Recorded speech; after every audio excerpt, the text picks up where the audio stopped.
more on international voting happening in Asia. We're going to be crossing to our reporter, Laura Westbrook in Hong Kong. Laura, good morning. Thank you for joining us at this hour. Of course, it's a very important day for South Africans living or visiting Asian countries at this point. Perhaps you could talk to the preparedness of the Electoral Commission, the mission staff members for processing of voters, and what's happening on your end as we speak.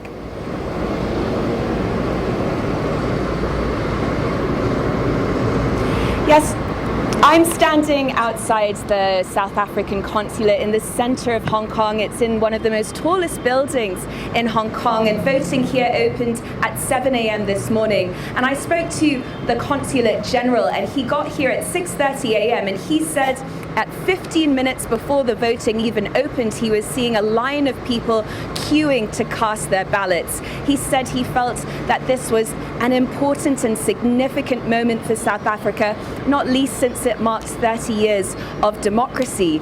And one of the key features that I've noticed today is that Hong Kong has a very small but proud South African community. There are about 4,000 South Africans here in Hong Kong. But many of the voters that I've spoken to have traveled from across the border in mainland China. They've come from cities like Shenzhen, Zhuhai, and Guangzhou, and they've made that journey over to Hong Kong to cast their vote. One voter told me that they felt it was their responsibility to make that journey over here.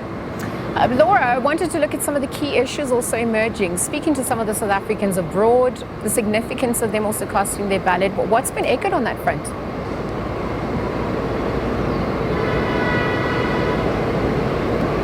Yes, some of the key issues from people that I've been speaking to has been very much basic services. They've said that, while they are South Africans living abroad, they are still very much connected to their home. They've got friends and family who live back there, and they also might be in places like Hong Kong or mainland China working and upskilling, but they do see themselves moving back home at some point. So what they've told me is that they want to see basic services like public transportation, lower crime rates, and electricity improve for their family members back home. Another young lady told me that she does want to move back home at some point, so she would like to see better job opportunities for young people. And whether they're looking to vote for a change or vote to keep the same government in place, most of the people I've spoken to have said they want to see a government that is more transparent and a government they can trust,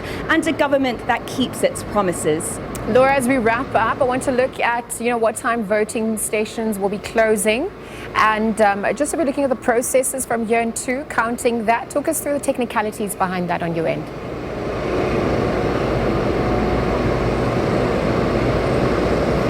Sorry, it's a little bit difficult to hear you, but I'll just say that in Hong Kong there are around 751 registered voters, and we've really seen that really strong and steady stream of voters turn up today. For Hong Kong, South Africa is Hong Kong's largest trading partner, so even for the city itself, no matter who comes to power in the next election, they will be wanting to work with them to boost trade with that new government, and also bring more South Africans over here. Hong Kong has launched a new talent scheme recently that is open to people from all over the world, and they're also looking to bring in some fresh blood as well when it comes into talent.